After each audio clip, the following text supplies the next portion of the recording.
This sidewalk is not a parking lot. You know, it's for people to use, not for.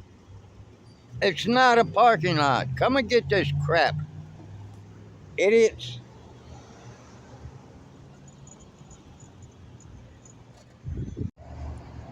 The way things are in this country right now, it is going to keep the poor poor. That is what it is going to do. And this will probably have a lot more tents sitting in it in another year. If the wrong person gets in the White House.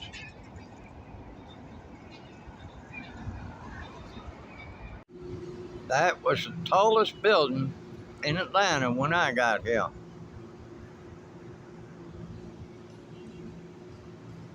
All kinds of things been built since then. Much taller. Nice sidewalk blocked by scooters.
Oh, pooey. I forgot to turn it off. No, it wasn't a dream. It's a nightmare. A real one. Is this the kind of country you want to be in? Totalitarianism?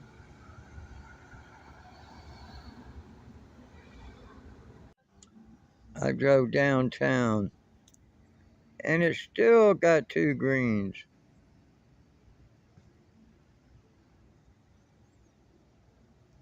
Ah, it's not in the budget. Red sky at night, sailor's delight. No more 24 hours a day uh, until 2020. 128 years, 24 hours a day. Atlanta rent is way up. Food prices soaring to record highs. But Biden claims he's lowering costs. Is it dishonesty or dementia? Either way, to fix inflation, Biden has to admit it's bad. Tell President Biden, admit inflation's bad and stop making it worse. Piedmont and UGA have...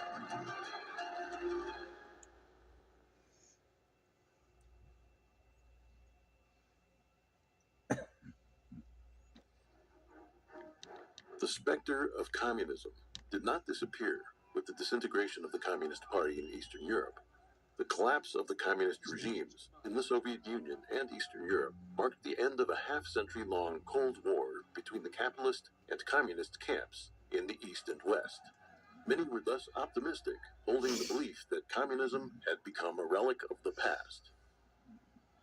The sad truth, however, is that a stealthily transformed communist ideology has instead taken hold and entrenched itself around the world. There are the outright communist regimes like China, North Korea, Cuba, and Vietnam. There are the former Soviet Union and Eastern European countries, where communist ideology and customs still exert a significant influence. There are the African and South American countries, which attempt socialism under the banner of democracy and republicanism. And then there are the nations of Europe and North America, whose body politics have become hosts to communist influences without people even realizing it. Communism breeds war, famine, slaughter, and tyranny. These in themselves are terrifying enough, but the damage dealt by communism goes far beyond this. It has become increasingly clear to many that, unlike any other system in history, what communism declares war on is humanity itself, including human values and human dignity. Over the course of a century, communism established massive dictatorships in the Soviet Union and China. It caused more than 100 million unnatural deaths. It enslaved billions, and it brought the world to the brink of nuclear war and thus destruction. Yet more important is its deliberate and widespread destruction of the family, its instigation of social disorder, and its attack on morality, all of which are ruinous to the foundations of civilization. What, then, is the nature of communism? What is its objective? Why does it take mankind as its enemy? How can we escape it? And it keeps company with Satan, who hates God, and exploits low-level beings and demons to wreak havoc on man. The goal of the Spectre is to ruin humanity, and while the divine offers salvation to humanity, communism tells man not to believe, attacks human morality so as to renounce tradition, and causes man not to heed God's instruction, and ultimately to be destroyed. Following the Cold War, the poison of communism not only continued to harm former communist countries, but also spread throughout the world. The ideological infiltration of communism has led the Spectre to influence human society on a global scale, and many people even think that the dark wishes of communism are their own. With this, people lose their ability to judge right from wrong, to differentiate good from evil. This, a devil's conspiracy, was almost carried out. Thus, even as the Spectre congratulated itself, delighted with its sinister victory, most people thought that it had been destroyed. There's nothing more dangerous than mankind being on the verge of destruction, yet ignorantly celebrating its triumph. 2. The devil's ways and means. Sometimes it uses this tactic, sometimes that. It follows no simple pattern. The devil is the initiator of an unrestricted war on mankind that has turned religion, the family, politics, the economy, finance, military affairs, education, the academy, the arts, the media, entertainment, popular culture, social affairs, and international relations, all into And battlefields. social media. The dark energy of the devil can spread from one sphere, group, or movement to another. After the anti-Vietnam War movement faded in the West in the 1970s, for instance, the devil manipulated rebellious adolescents to channel their energies into agitating for feminism, environmentalism, and the legalization of homosexuality. The devil's other efforts were used to subvert Western civilization from within. The devil can turn people with no good intent into its agents in the human world, using hypocrisy to deceive compassionate and innocent people who then become its apologists. The devil's agents, most of whom do not even realize their role, are everywhere in society.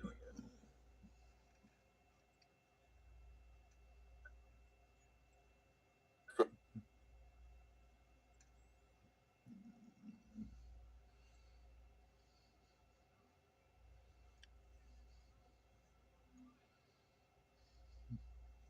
Rebate program rolling. We want people to see e-bikes as fun and functional.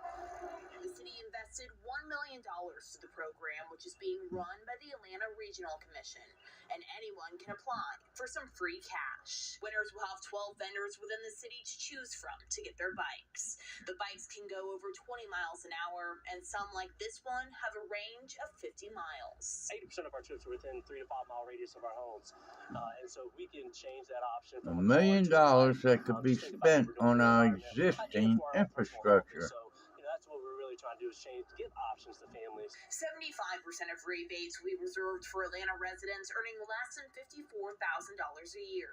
Those rebates range from $1,500 for a standard e-bike or $2,000 for a larger cargo bike.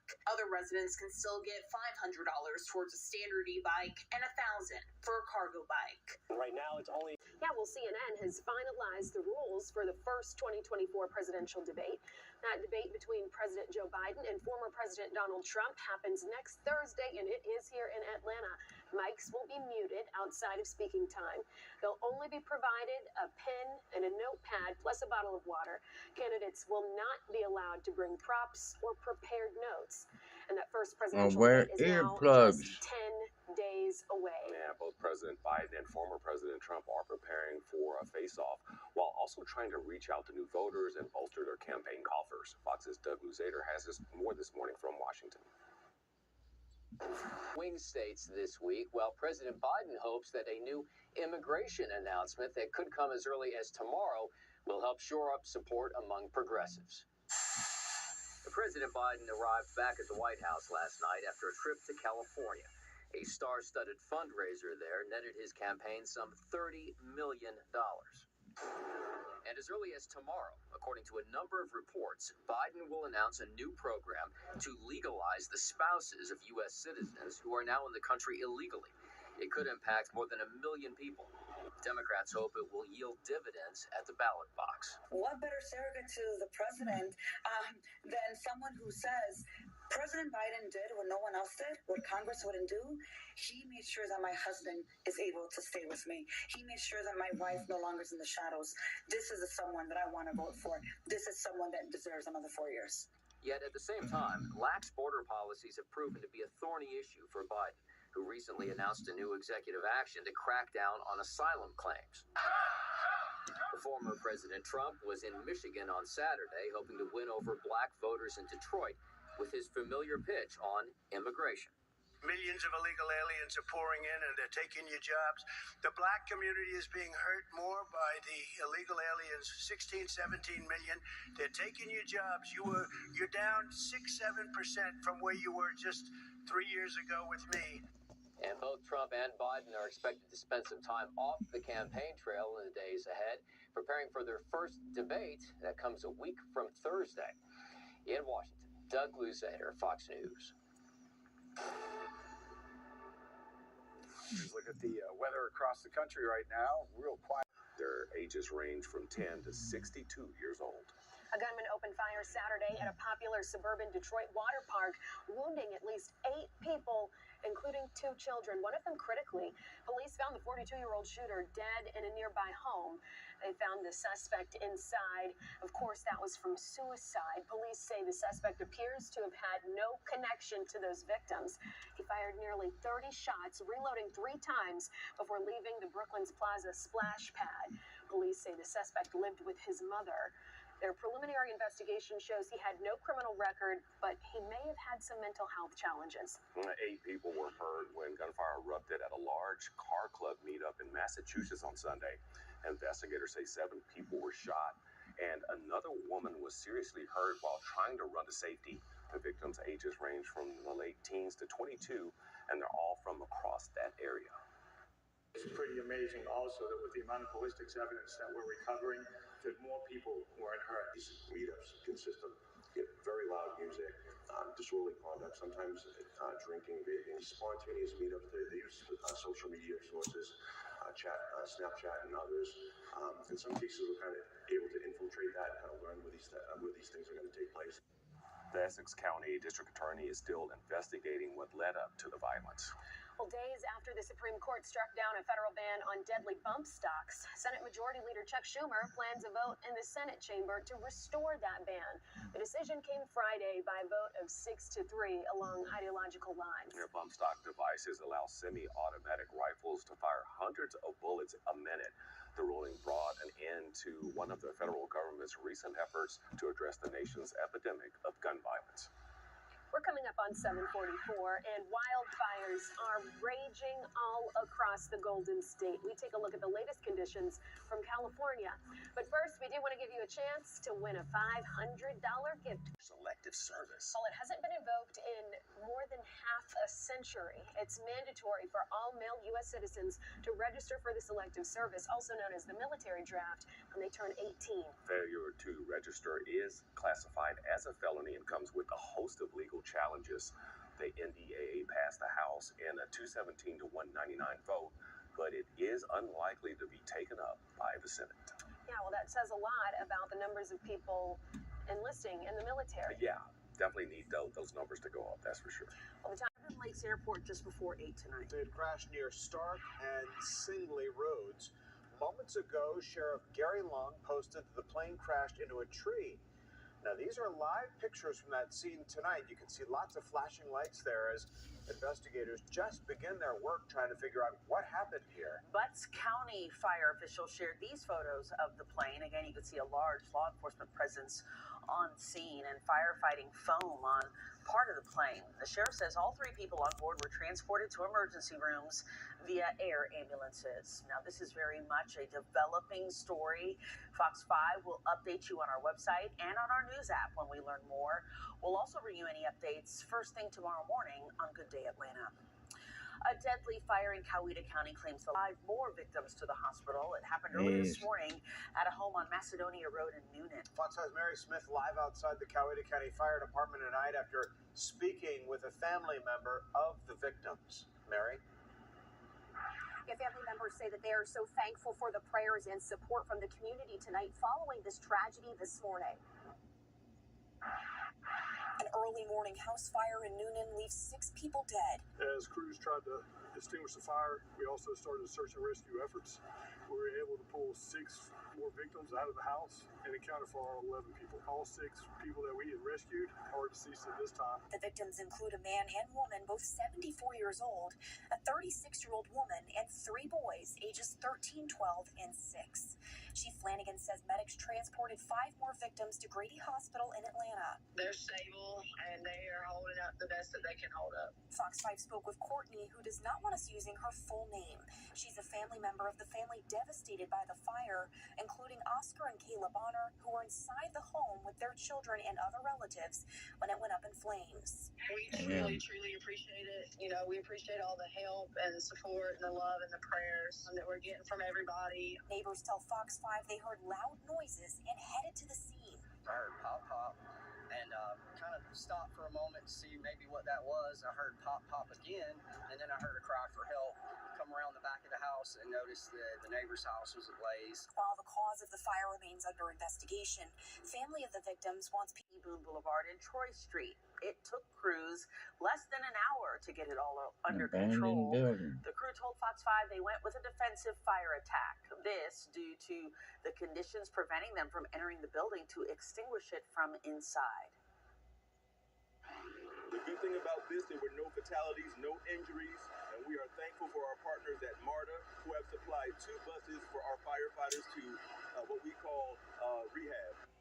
The heat played a role in fighting the fire due to high temperatures. This is most of the metro area experienced close to 90-degree temperatures.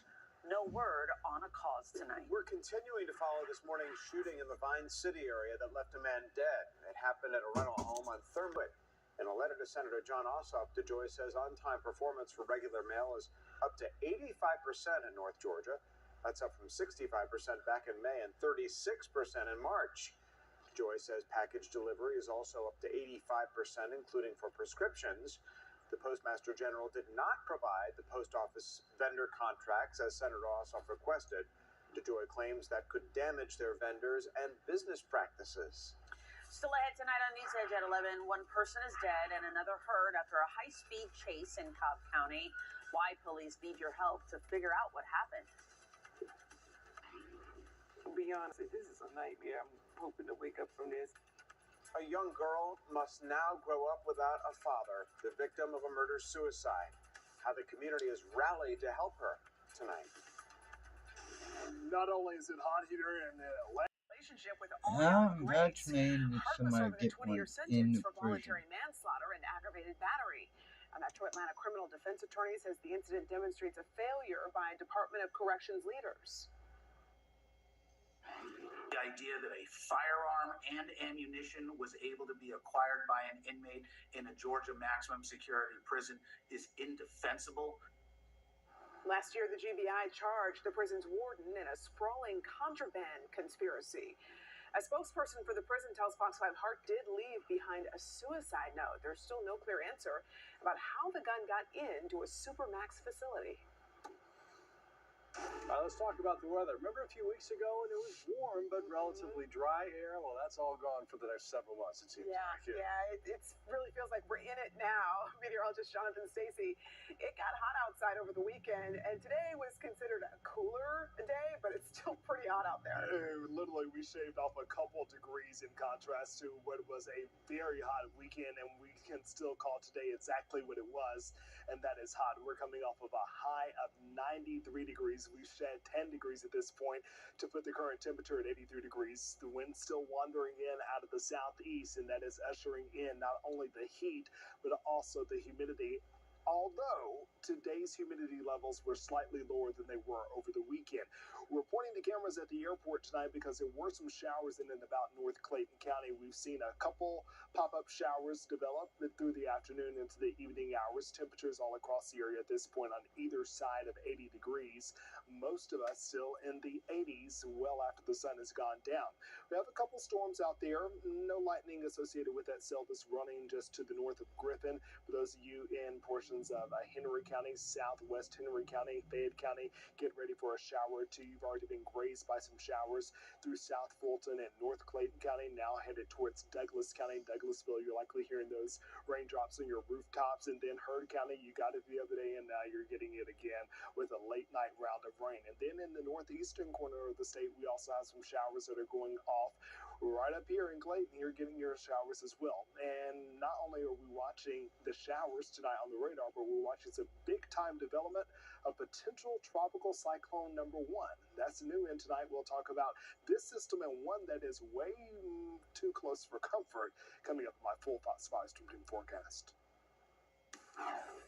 I'm Fox 5 Action reporter Johnny Edwards. The Clayton we're exposed to on social media are so severe that Congress should demand tech companies put warning labels on their apps similar to the ones on cigarettes and alcohol. Our research shows teenagers spend nearly 5 hours a day on social media, and with youth anxiety and depression at record levels, its impact on mental health is difficult to ignore. He's also encouraging parents to require more phone-free time for their children. I'm on the internet from the time I wake up till I go to bed. It's my therapy.